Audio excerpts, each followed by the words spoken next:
Bienvenue dans cette vidéo de Commercial Équitable. Aujourd'hui, nous avons la chance, l'honneur, le privilège d'avoir avec nous Jérôme Fernandez. Jérôme, qu'est-ce que je peux dire?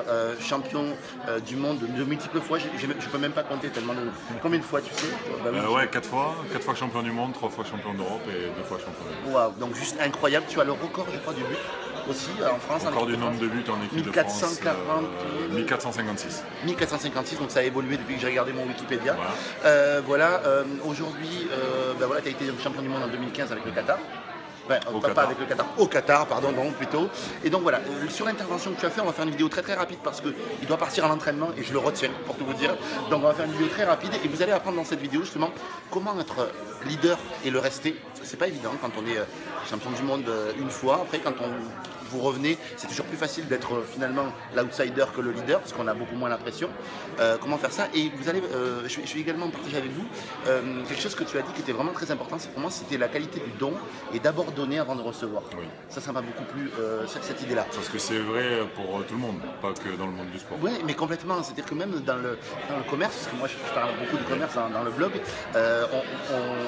le prêt à recevoir doit être remplacé par le prêt à donner, il me semble. Et toi, tu disais qu'il y avait beaucoup de gens qui avaient œuvré dans le domaine du handball. Et qui ont finalement été champions du monde et sans avoir la couverture médiatique, ont construit ce genre de choses-là, qui ont d'abord donné, qui étaient vraiment dans la vérité, justement. Et tu disais qu'aujourd'hui, maintenant que vous êtes un petit peu plus médiatisé, maintenant que vous avez un petit peu plus de succès, les jeunes peut-être des fois se trompent de motivation. C'est les gens en règle générale. Je pense que nous, on savait que pour que notre sport et que nous les joueurs, on soit médiatisés, il fallait que d'abord on fasse nos preuves, qu'on gagne des titres et qu'on fasse parler de nous. Donc on s'est concentré là-dessus et ça nous a permis d'acquérir la notoriété qu'on a aujourd'hui et de pouvoir en profiter et justement la savourer et mesurer la chance que l'on a de l'avoir.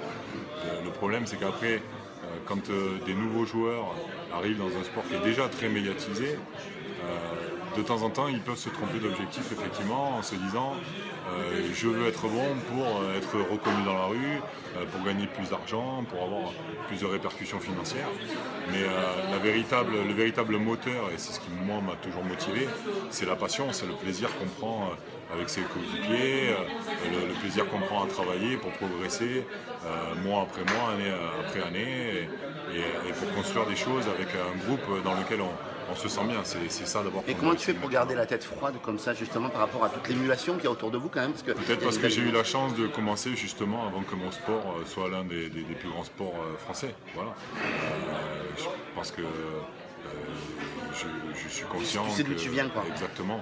Et aujourd'hui, pour les petits jeunes qui commencent le handball, ils se disent, ben voilà, si j'arrive au haut niveau, je serai peut-être un jour champion du monde, etc. Et je gagnerai de l'argent, j'aurai des belles voitures et je serai reconnu. Mais il faut d'abord qu'ils fassent du handball parce qu'ils aiment ça, parce qu'ils y prennent du plaisir.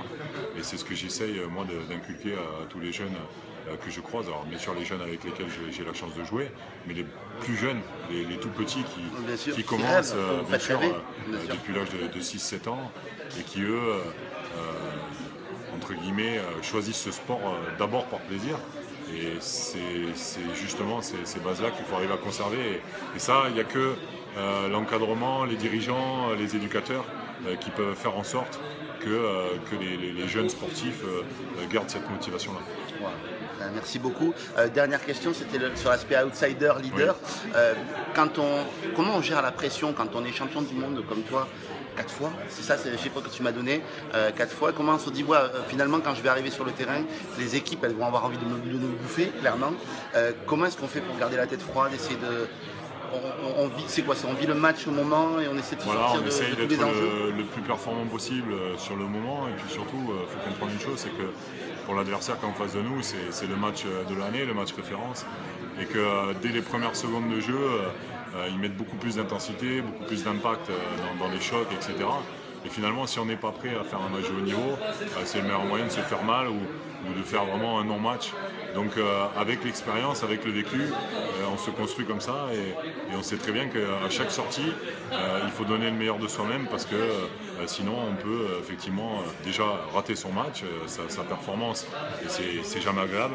Et en plus passer pour un imbécile et puis surtout perdre un match qui peut être important pour la suite du groupe. Et tu as une technique pour enlever l'enjeu, justement, sortir de ces enjeux-là? J'ai pas de technique particulière. La seule chose que je me dis, c'est que l'enjeu, le stress, le trac doivent être des moteurs pour ma performance et non pas quelque chose qui est contre-productif. Donc il faut se servir de tout ça pour justement rentrer sur le terrain avec le plus de motivation possible et essayer de faire le meilleur match possible. Merci beaucoup, Jérôme, vraiment pour les minutes que tu m'as accordées. Bonne continuation. J'espère que vous aurez trouvé les pépites qu'il y a dedans. Pensez à abonnez-vous à la chaîne, likez, partagez. Voilà, ce garçon mérite d'être encore plus connu que ce qu'il est. Il est d'une générosité incroyable. Merci. Donc voilà, merci vraiment beaucoup. Bonne journée. Merci, au revoir.